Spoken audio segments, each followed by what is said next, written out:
Let's go. What if Star Wars Episode 7 is not good? I don't think it's going to suck. I think there's such a low probability that it's going to suck. Excuse me. But what if it's not good? That is the question. Question mark. Dot.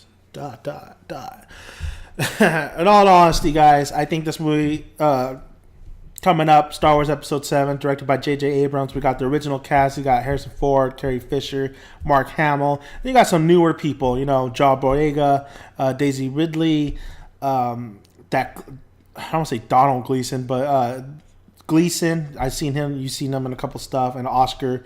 I'm gonna call him Oscar Wilde because I just want to call him that. Well, anyway. If this is the most anticipated movie. This is by probably a lot of people's most anticipated movie of the year. I mean, look at what Phantom Menace did. Phantom Menace really killed a lot of souls that day. If you watch footage, especially Red Letter's freaking documentary, little Mr. Plinkett's review, or pretty much any footage of when that opening night of Star Wars Episode 7, because they got it. Yeah, people lined up everywhere. They were so happy that a new Star Wars was coming out. Look, the trailer looked awesome. They were ready for it. And of course, we all know the whole story. Oh, how about the people versus George Lucas? You can see it right there. Basically, they watched it, and I like how people would say, when we first watched it, we didn't know if we liked it or not. We were like, oh, we didn't know if it was good or if it was bad. We had to watch it like a couple seven freaking times to realize that this is a horrible movie. Star Wars Episode 1 is a horrible movie. But is it the worst out of the prequels? The prequels really just left a bad taste out of everybody's mouth. In my opinion, Star Wars Episode 1 is not the worst out of the whole series. Episode 2 is. Episode 2 is horrible. The romantic side just... No. Worst romantic movie if you're going to put that in the category. The action, generic, boring. Even with all those Jedi, it was boring. There was no sense of people there was no consequences. You didn't think anybody was going to die. Even the fight with Count Dooku, with Yoda and stuff, there's a lot of controversy over that, over how Yoda shouldn't be using his lightsaber, how he should be one with more of the using the Force, because that's what he teaches Luke. And then Episode 3 was not too bad. It was probably the best out of the prequels, but still wasn't good. Now, a lot of money, a lot of time, a lot of people's feelings are just invested in this Episode 7. Now, if it's not good, does that mean they're not going to make any more Star Wars? Hell no. They got a plan. They got the Marvel plan, pretty much. If they don't care if you're going to like this movie or not, they still will do their spin-offs. They still will do their Episode 8. It is what it is. They're still, because these movies will still make money, just like the Transformer movies with Michael Bay. Now, that's what I'm saying. What if this is bad? It doesn't matter. They will still be coming out. What if this is bad, though? However, the legacy, I think, of George Lucas, even though he's not even in this, even if he's not attached to this, it will still be tarnished a little bit. And then J.J. Abrams will be the most hated man as well. But George Lucas will still get dragged into question of saying, well, there'll be questions if Episode 8 or Episode 7 is bad. It'll be like, well, you know what? If you think about it, did George really he made these 3 movies. He made one movie. He directed and wrote one movie, which was the original Star Wars, New Hope. And then he had Empire Strikes Back, which was written and directed by another person, but George was, attached to it. And then Return of the Jedi. Those are 3 movies. And you could say Return of the Jedi was somewhat the weakest. I think it's one of the best ones. I think the whole trilogy is just amazing. Now, they'll probably say, "Did George Lucas? Is this like pretty much a fluke? Was he a guy with that? He was good in the heyday. He knew what he was doing, but then all his he had Indiana Jones, this and that. He knew how to make movies and stuff. But when it comes, I think later on in life, he just can't do it no more. So that means basically, he wasn't. He was a guy who was just, let's say he was the M. Night Shyamalan of that time. He was making good movies, but then he started just really getting maybe lazy, or just didn't really know what the people wanted anymore, and that's why he made shitty movies. So I guess if this movie, Episode 7, turns bad, I think George Lucas's career will be tarnished a little bit. They will go back a little bit and say, was George really this master genius, or did he have a great idea? Which, by all means, he deserves all the credit for Star Wars. But the later films, like the prequels and all his other films, I mean, is he the M. Night Shyamalan? Sixth Sense, M. Night Shyamalan. Oh, that's M. Night.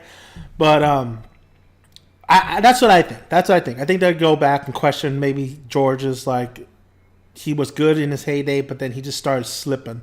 That happens a lot of times with directors, or even mostly actors.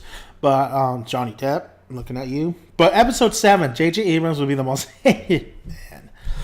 I mean, he's already got a lot of flack for Star Trek Into Darkness, which I liked, but I'm not a big Star Trek fan, so I could see why people were pissed, because it's pretty much a rehash and a retelling of Wrath of Khan. Even I know what Wrath of Khan is. And they were pissed. So J.J. Abrams has a lot more writing than a lot of people do, because nobody wanted this job. Everybody's like, I don't want it. Even Brad Bird, who's doing Tomorrowland, and I think he's a fantastic director. He did Incredibles. He did the last Mission Impossible movie, which I don't even like Mission Impossible, but I thought that movie was damn well. I thought that movie was freaking good. All right.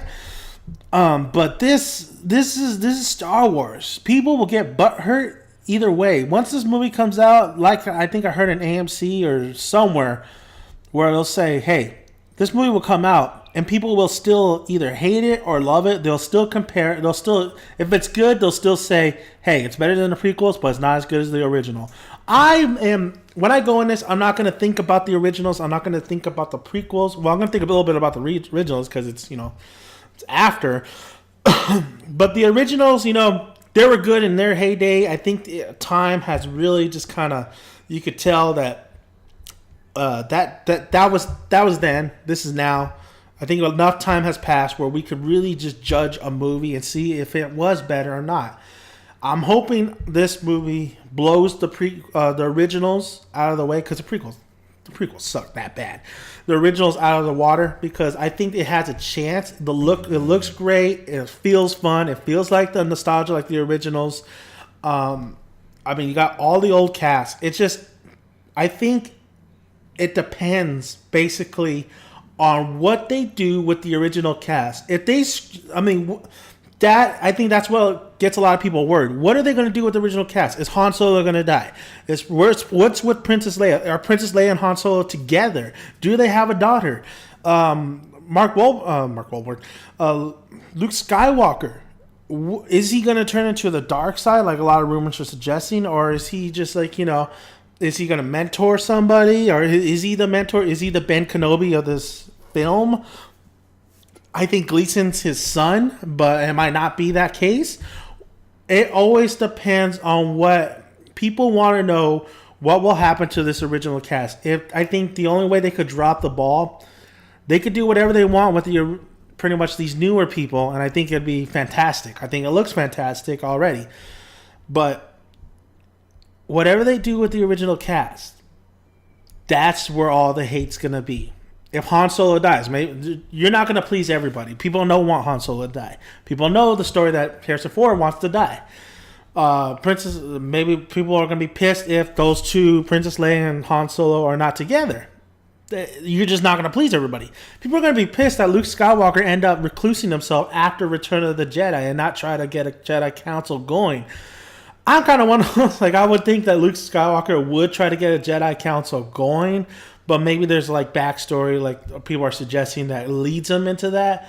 But overall, man, if this movie is bad, like, let's say basically they do screw up with the original cast and they do go for a lot of the things I said, or like they do something maybe that's out of character, like with the Luke Skywalker, people are gonna be pissed. People are gonna be pissed. That's pretty much going on. The newer characters, I think they definitely have I think they're fine. They're fine. Whatever the screenwriter does or anybody does, the newer characters are fine. I think people will be on board with it. I think people will be on board with these new changes of the stormtroopers outfits and stuff. It doesn't look bad. The look already looks great. So I think the look, the direction is going to be great. I think it all really just depends on that screenwriting, that writing. What do they do with these characters? It all depends on the original cast, honestly. Even though, the lightsabers getting a little flack too, but I think we're all acceptable for change, like the lightsaber. Even though I'm still a little confused by it, like I don't know, but overall, as long as they harken back to maybe just using more blasters and lightsabers, like they hardly use lightsabers in this film, that'd be a nice little like Star Wars Rebels, but.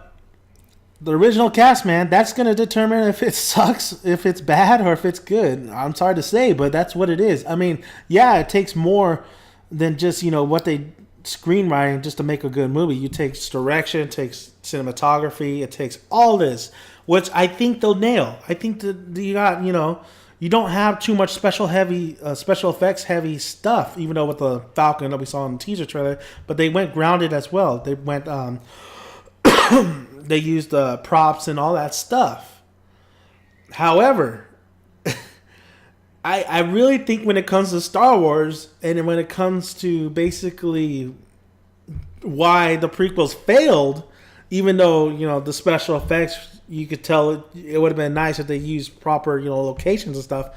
I really think Star Wars fails on its writing and its acting, but I have no doubt that the acting is going to be really well done in this film as well. But the prequels died because of the screenwriting and because of the acting. The direction was fine. Everything, cinematography was fine. The look of it was good. The prequels looked good. Everything looked fine except the acting and the writing. What they made those characters do was terrible. What they tried to do with the love story, George Lucas is, and Jar Jar Binks. Jar Jar Binks was one of the worst things too as well. But, the acting was terrible by Hayden Christensen or whatever. You don't even hear from him anymore. Natalie Portman was horrible in those movies. I mean, the acting was terrible. The only one that really stood up was Ewan McGregor or whatever his name is. I would love to see a spinoff Obi-Wan Kenobi with him. I mean, especially, like I said, it looked fine. It looked pretty much Star Wars-y, even though not the original, but it looked like a modern day Star Wars. And then we have this upcoming movie, and I really think it hinges on the writing. I think this time around it hinges on the writing because I think J.J. Abrams knows what he's doing, but where these characters go will determine if it's a bad movie or not, honestly. So that's pretty much what I think about the Star Wars Episode 7. What if it goes wrong? If it goes wrong, they'll still make movies. J.J. Abrams will be the most hated man in the world. He probably won't ever touch a Star Wars property because he's very invested and very personally invested. Somebody's going to probably get fired in the studio if it doesn't turn out too well. And George Lucas, poor George, even though he's not even anywhere near this, I think he still will, people will still point the finger to George, but more fingers will go towards JJ. That's it, guys. Especially when George, sold it to Disney. That's it. All right. I really do think this movie's going to be amazing, though. Hopefully it is better than the original because we want it to be better than an original. We want these characters to, we want, the bow tie on the original characters, and we want to move on from them to the new characters. I mean, it is just like the expanded universe books. I mean, you want to see what these old characters are doing, but you want to, you want another Luke, or you want another Han, you want another Leia. You want to follow somebody else that's, really cool. So we'll see. I don't know about the Adam Driver casting, though. I don't really like Adam Driver. But overall, thank you guys for listening. And please subscribe if you like more. I'm going to make more of these videos and some other videos. So thank you guys for listening and have a good day.